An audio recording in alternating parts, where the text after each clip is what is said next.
Pilit na pinapaamin ni Benji sina Franco kung sinong kasama nila para magbago pa ang isip niya na huwag nang putulin ang kamay nila. Pero baka magbago ang isip ko kung sasabihin nyo sa akin, ito po yung mga kasama nyo. Wala kami kasama. Meron! Kinuha namin itong bag sa kanila. Wala nga. Nakita lang namin sa gubat yan.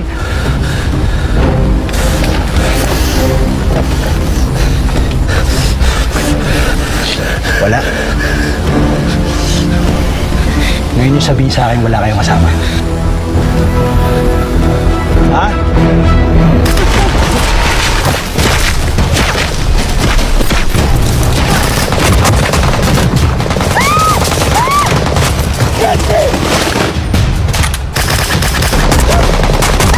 No! Tumakbo ka na! Sumunod ka sa kanila! Go! Takbo ka na! Kami na pala dito! Takbo! Takbo ka na!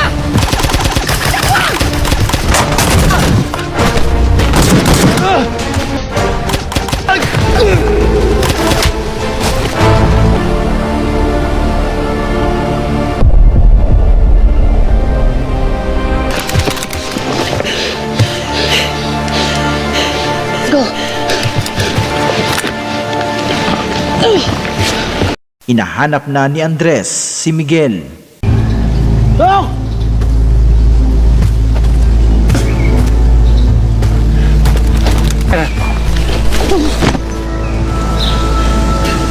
Yan lang nakuha mo. Yan lang? Alam mo ba, muntik ako mamatay sa pera na yan? Sige, tara na.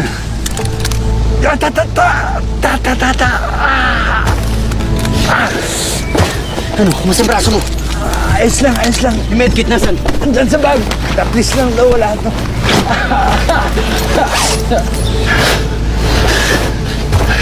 Ganito ba? Ha? Tama? Oo. Tama, tama.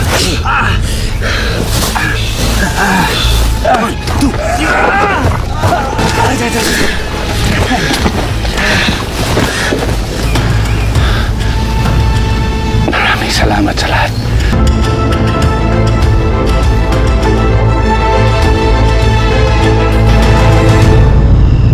Nauna na sa exit point si Andres at Miguel, ngunit wala pa ang iba.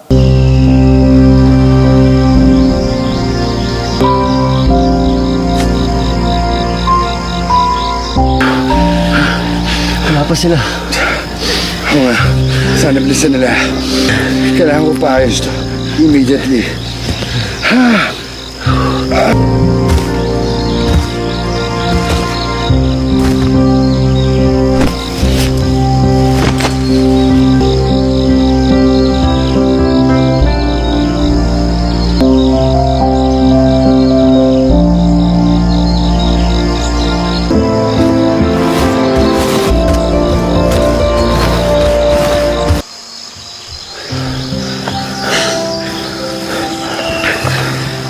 Siya ganyan kakadungis. Ang linis mo ah. Ang baho nga ng itsura mo.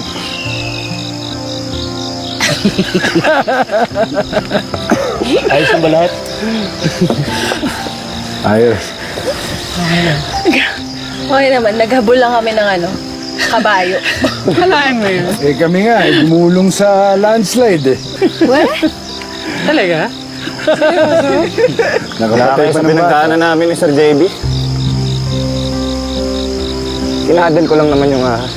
Tapos, tinuyog kami ng mga tao doon. Pagkawala nata kaming artista. Lalo na to, gusto kong iuwi ng isa doon.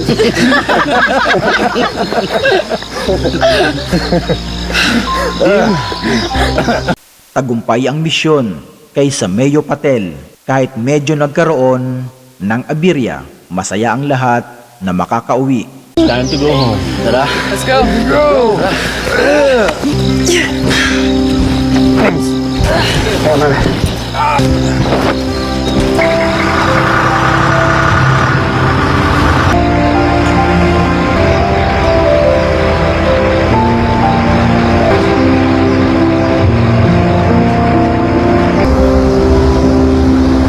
Nakipagkita na si Greg kay Mayor para sabihin na tapos na ang kanyang pinapagawa. Kaya naman, masaya at labis ang kaligayahan ni Mayor dahil wala na ang problema at matinding sakit ng ulo niya tungkol dito.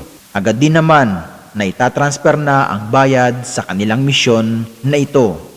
Binilang na ni JB at Tomas ang nauwi nilang pera mula sa kuta ni Sameo Patel.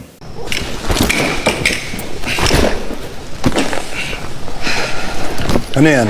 Sir, nahanap namin sa kuta ni Sameo. The team requested permission to secure the loot. Pumayag ako, sir. Sir, dapat nga mas marami pa to eh. Kaya lang, dami nakayago sa amin ni Sir JB.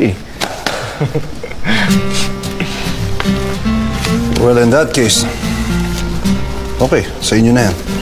Aside from that, makukuha niyo pa yung sweldo niyo from the contract. Yun! Salamat, sir. Thank you, sir. Team, congratulations. Mission accomplished. Salamat, sir.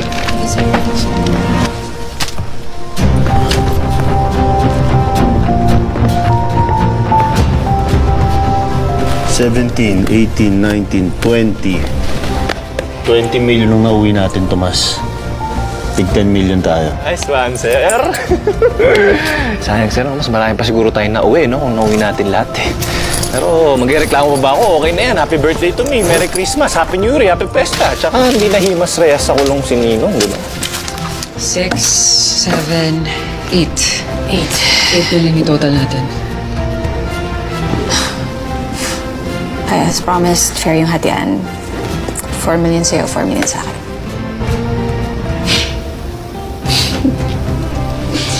Grabe yun.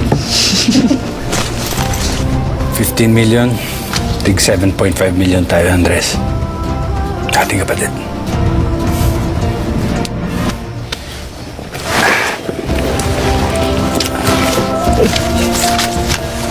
Nice, man.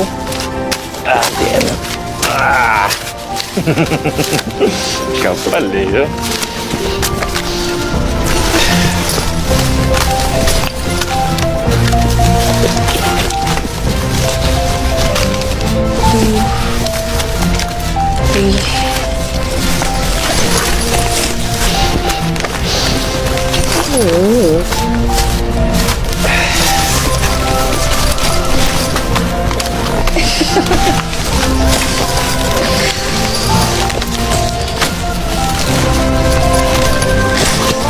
Mabilis naman na tinawagan ni Tomas ang kanyang ninong upang sabihin na uuwi na siya at merong sorpresa para sa kanya.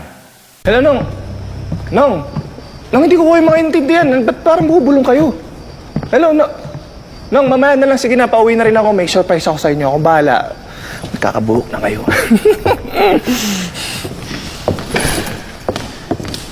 Ay, Huwag mo akong inuoy. ay, halika na dito. Kusap lang tayo. Sandali. Ano na naman, ha?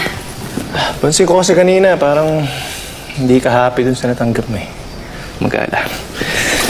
Bibigay ako sa'yo. Wait lang, diyan ka lang. Oh. Sa'yo.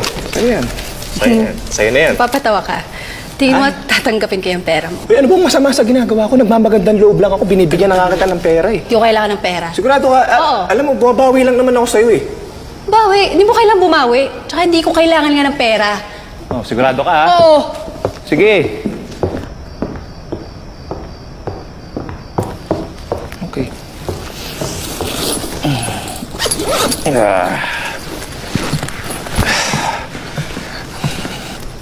Kinukwenta na ni Miguel ang perang iuuwi niya nang biglang lumapit sa kanya si Andres at kamustahin siya. Miguel, Yes. ano, ayos ka lang? Oo, kinukwenta ko lang yung mauwi ko sa anak ko. Tapos itong nakuha natin. Tapos yung binigay ni contractor. Bakit ba? Kulang pa ba yan? Oo eh. Kulang. Pero ayos lang. Kasi makagawa naman ng paraan eh.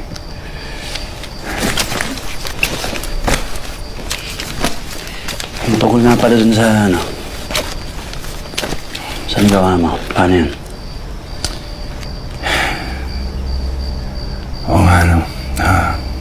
pasensya na. Ikaw pa nasabihan ko, akong bahala doon, Andres. Ha? Huwag mo ako alalahanin. Kaya ko sarili ko.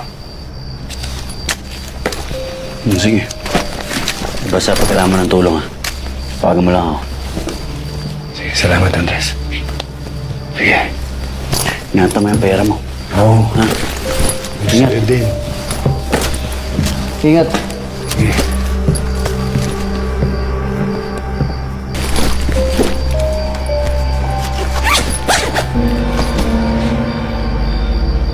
Nakauwi na si Andres kay Apo, pero hindi nagpapahalata si Apo na may nakita siya sa aparador. Apo. Ay. Oh. Mukhang pagod na pagod ka. Opo, tuloy-tuloy kami dun sa trabaho. Halos wala na rin pahingi. Mabuti na uwi ka nang makapagpahinga ka. Oh, yan. Ako na. Ako na. Ha? Ako na po. Eh, ba't hindi ka muna kumain? Ba, paborito ko yan, ha? Oo. Teka, may ayusin lang ho ako. Pabalik po ako, Apo, ha? Ibinigay na ni JB sa kanyang kaibigan ang perang ipangaayos para makalaya ang kanyang ama. Labis na umaasa si JB na mabilis na makakalaya ang kanyang ama.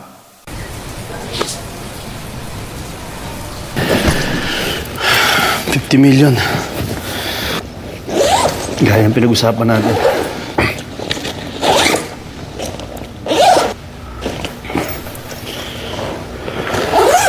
Okay na to. Pagkakasayin ko na lang. Joris, gawin mo ang lahat. Makalabas ng airpods ko. Mista, kailan ba ako pumalya? Ako bahala. Tsaka pag natapalan ko ng pera yung mga yun, siguradong makakalaya na yung airpods mo. Tsaka pera na nagpapatakbo ngayon eh.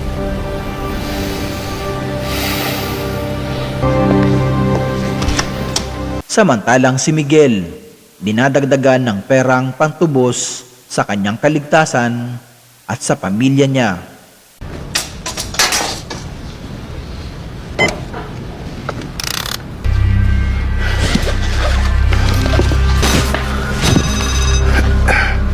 Miguel, pare.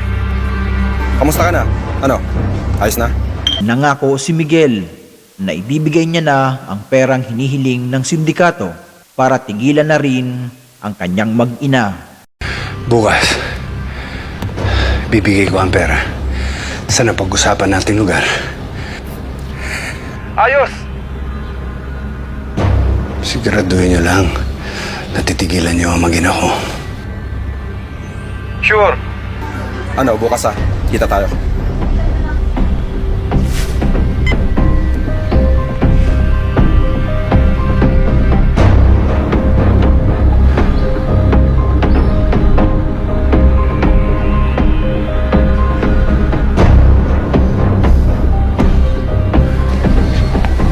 Okay na, Boss Edward.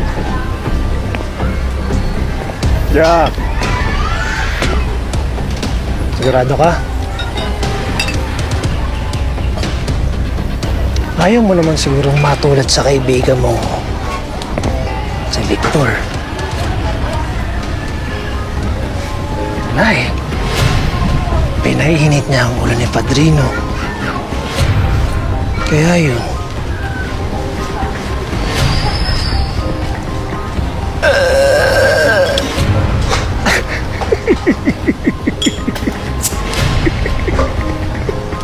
Sigurado ako, boss. Ako mismo ang papatay kay Texon kapag hindi niya binigay ang pera.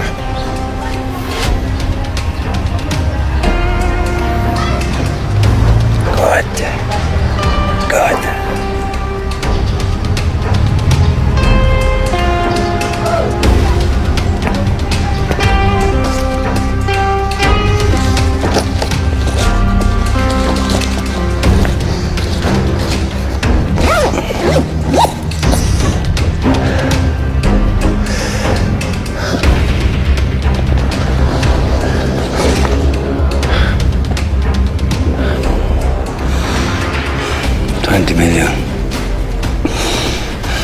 Sana kung mga gago kayo.